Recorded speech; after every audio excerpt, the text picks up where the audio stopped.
आज शबनम अजूनपर्यंत रुग्णालयात आली नव्हती. 2 वाजत आले होते. इतर दिवशी तर ती 10 वाजताच येत असे. कधी सुट्टीही घेत नसे. मला तिची काळजी वाटू लागली होती. जेव्हापासून कोरोनाचे संकट गडद होऊ लागले होते तेव्हापासून ती माझ्यासोबत जीव धोक्यात घालून रुग्णसेवा करीत होती. मी डॉक्टर आहे आणि ती नर्स, पण तिला वैद्यकीय क्षेत्राची इतकी माहिती झाली आहे की कधी मी नसलो तरीही ती माझ्या रुग्णांना चांगल्या प्रकारे आणि अगदी सहजपणे सांभाळते. मी आज मात्र माझ्या रुग्णांना एकटेच सांभाळत होतो. रुग्णालयातील दुसरी एक नर्स स्नेहा माझ्या मदतीसाठी आली. तेव्हा मी तिलाच विचारले, काय झाले, आज शबनम नाही आली? ठीक तर आहे ना ती? हो ठीक आहे, पण काल संध्याकाळी घरी जाताना सांगत होती की काही शेजारी तिला त्रास देऊ लागले आहेत. ती मुस्लिम आहे ना. आता तिच्या जातीतील कोरोना रुग्ण जसे वाढू लागले आहेत तसे सोसायटीतील कट्टरपंथी तिलाच दोषी मानत आहेत. तिला सोसायटीतून हाकलून देण्याची मागणी करत आहेत आणि गद्दार असे संबोधून तिच्याकडे तिरस्काराने पाहत आहेत. बिचारी एकटीच राहते, त्यामुळे ते लोक तिला अधिकच त्रास देत आहेत. मला वाटते की म्हणूनच ती आली नसेल. कसं जग आहे. धर्म किंवा जातीच्या आधारावर एखाद्याची पारख करणे चुकीचे आहे. एक नर्स अहोरात्र लोकांची सेवा करीत आहे, तिच्यावरच इतका घाणेरडा आरोप. मला प्रचंड राग आला होता. स्नेहालाही शबनमची काळजी वाटत होती. सर, तुम्ही बरोबर बोलत आहात. शबनमने आपले जीवन रुग्णसेवेसाठी अर्पण केले आहे. रुग्ण हिंदू आहे की मुस्लिम असा विचार तिने कधीच केला नाही. असे असताना लोक मात्र तिच्या धर्माकडे का पाहत आहेत? देशाचे विभाजन करू पाहणारे कट्टरपंथीच अशा चुकीच्या विचारांना हवा देत आहेत. तितक्यात माझा मोबाईल वाजला. शबनमचा फोन होता. हॅलो शबनम, तू ठीक आहेस ना? मी काळजीच्या स्वरात विचारले.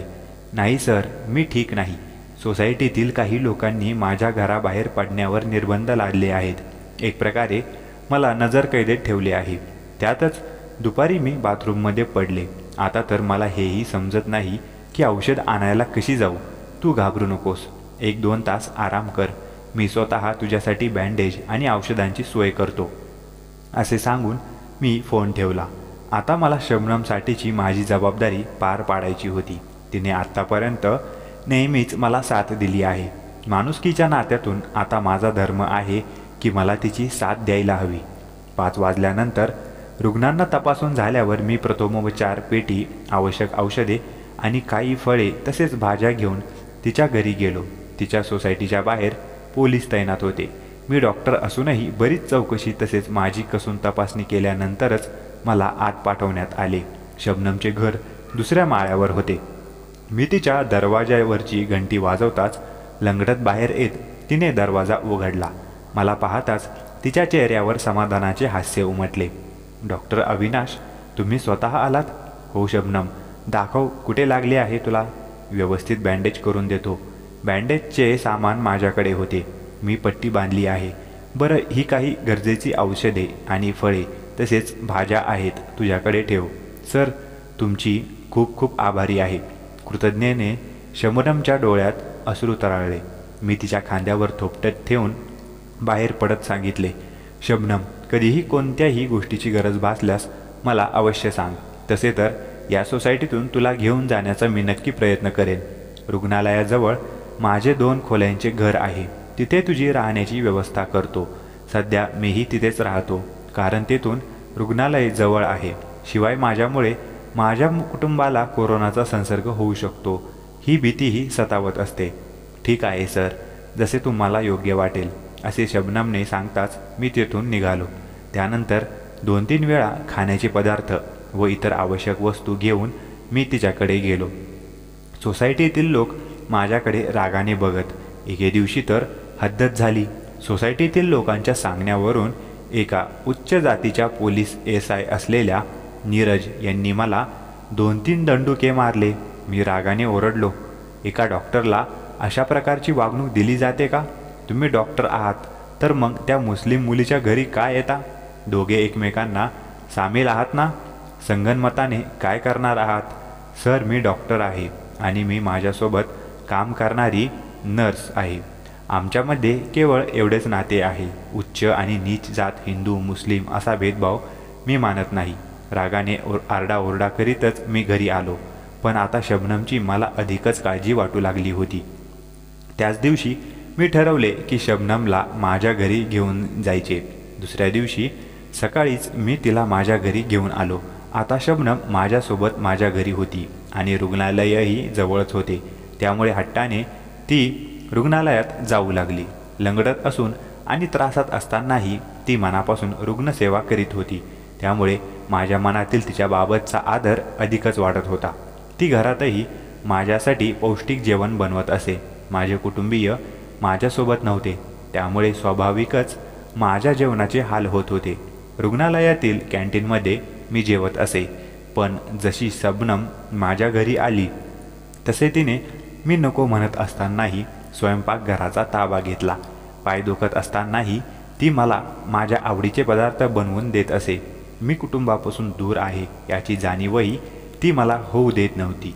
रुग्णालयात ती माझ्या मदतनीस होतीच, पण घरातही माझ्या प्रत्येक गरजेकडे लक्ष देत होती. आम्ही दोघेही न बोलताच एका वेगळ्या नात्यात बांधले जात होतो.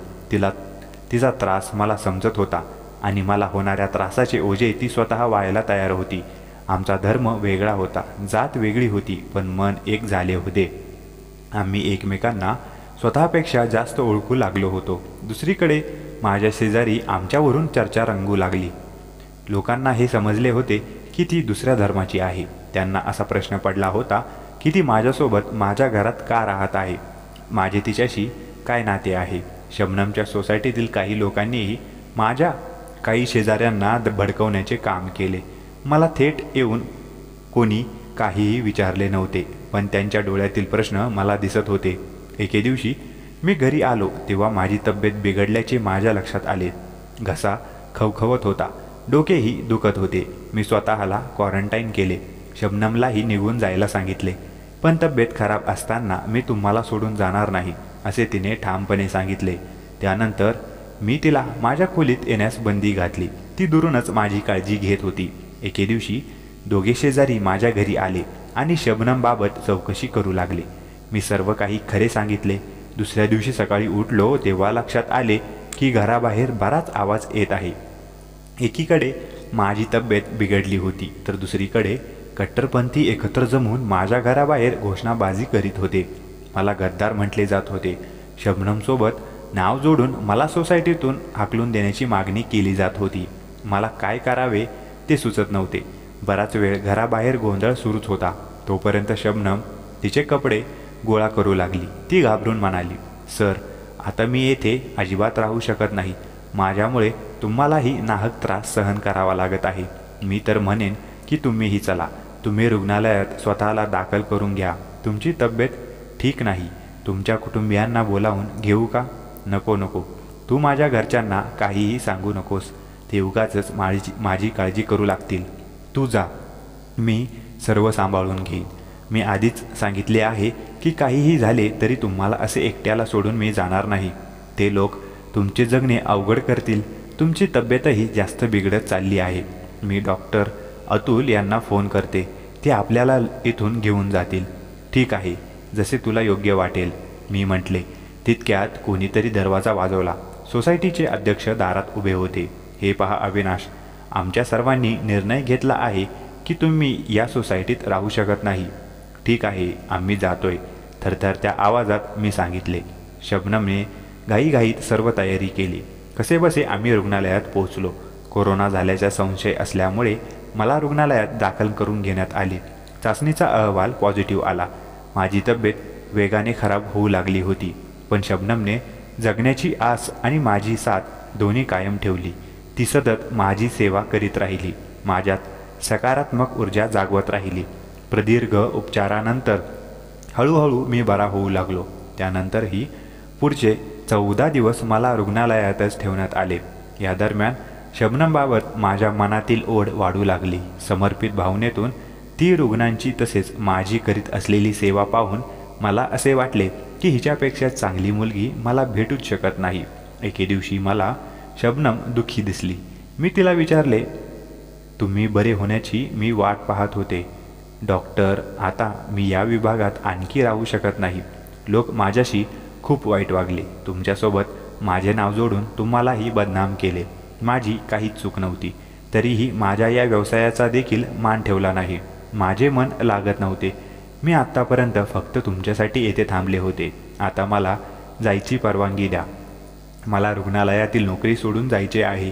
शबनमच्या अश्रूंनी भरलेल्या डोळ्यांमध्ये माझ्यासाठी असलेले प्रेम मला स्पष्टपणे दिसत होते.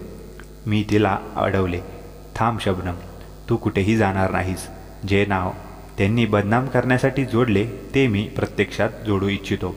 शबनमने आश्चर्यचकित होऊन माझ्याकडे पाहिले.